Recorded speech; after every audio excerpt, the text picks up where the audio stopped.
flooring buckling near exterior doors because of moisture infiltration can totally ruin your vibe and your home's look real quick.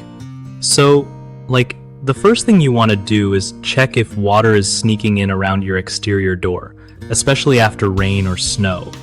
You gotta make sure the door's weather stripping isn't all worn out or missing, because that stuff keeps the water out, you know? If it's looking rough, just replace it. It's cheap and easy. Another thing is to check the door threshold. If it's cracked or warped, water can get through there too.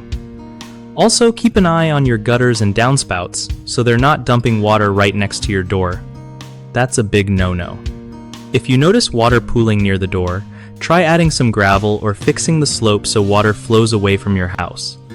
Inside, if the floor is already buckling, you might need to remove the damaged boards and let the subfloor dry completely before putting new flooring down.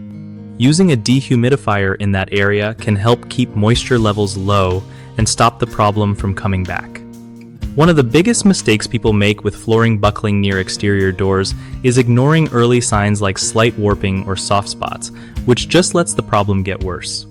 To fix that, inspect your floors regularly and act fast when you see anything weird. Another common issue is poor sealing around the doorframe. If that seal isn't tight, moisture will sneak in for sure. You can solve this by using good quality caulk and weather stripping to close every gap. Lastly, a lot of folks don't maintain their gutters and downspouts properly, so water ends up pouring right near the door. Cleaning gutters regularly and making sure water drains far from your foundation will save you a ton of headache. BigHomeProjects.com is like a lifesaver for homeowners trying to find trusted local contractors who actually know what they're doing with stuff like flooring repairs.